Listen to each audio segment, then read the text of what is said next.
شروع کرتا ہوں اللہ تعالیٰ کے نام سے جو بڑا مہربان نہایت رحم والا ہے۔ حضرت ابو قتادہ رضی اللہ تعالیٰ عنہ سے روایت ہے کہ رسول اللہ صلی اللہ علیہ وآلہ وسلم نے فرمایا، اچھے خواب اللہ کی طرف سے ہوتے ہیں اور برے خواب شیطان کی طرف سے، لہٰذا جب تم میں سے کوئی ناپسندیدہ خواب دیکھے تو 3 بار اپنے بائیں طرف تھوکے اور اس کے شر سے اللہ کی پناہ مانگے، ایسا کرنے پر وہ اسے نقصان نہیں پہنچا سکتا ہے۔ حضرت ابو رزین عقیلی رضی اللہ تعالیٰ عنہ کہتے ہیں کہ رسول اللہ صلی اللہ علیہ وآلہ وسلم نے فرمایا، مومن کا خواب نبوت کا 40واں حصہ ہے، اور خواب کی جب تک تعبیر نہ بیان کی جائے وہ ایک پرندے کے پنجہ میں ہوتا ہے، پھر جب تعبیر بیان کر دی جاتی ہے تو وہ واقع ہو جاتا ہے۔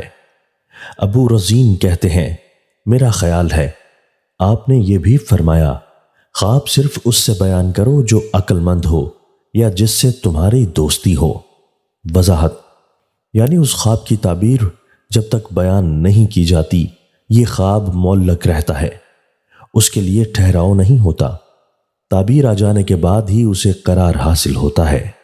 حضرت ابو ہریرہ رضی اللہ تعالیٰ عنہ کہتے ہیں کہ رسول اللہ صلی اللہ علیہ وآلہ وسلم نے فرمایا، خواب 3 قسم کے ہوتے ہیں، ایک خواب وہ ہے جو سچا ہوتا ہے، ایک خواب وہ ہے کہ آدمی جو کچھ سوچتا رہتا ہے اسی کو خواب میں دیکھتا ہے، اور ایک خواب ایسا ہے جو شیطان کی طرف سے ہوتا ہے اور غم و صدمہ کا سبب ہوتا ہے۔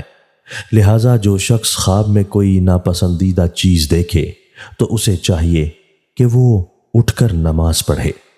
آپ صلی اللہ علیہ وآلہ وسلم کہا کرتے تھے، مجھے خواب میں بیڑی کا دیکھنا اچھا لگتا ہے اور توق دیکھنے کو میں ناپسند کرتا ہوں۔ بیڑی کی تعبیر دین پر ثابت قدمی جمے رہنا ہے۔ آپ صلی اللہ علیہ وآلہ وسلم کہا کرتے تھے، جس نے خواب میں مجھے دیکھا تو وہ میں ہی ہوں، اس لیے کہ شیطان میری شکل نہیں اپنا سکتا۔ آپ صلی اللہ علیہ وآلہ وسلم فرمایا کرتے تھے، خواب کسی عالم یا خیر خواہ سے ہی بیان کیا جائے۔ دوستو، اللہ تعالی ہمیں ان احادیث مبارکہ پر عمل کرنے اور اپنی زندگیوں کو سنوارنے کی توفیق عطا فرمائے۔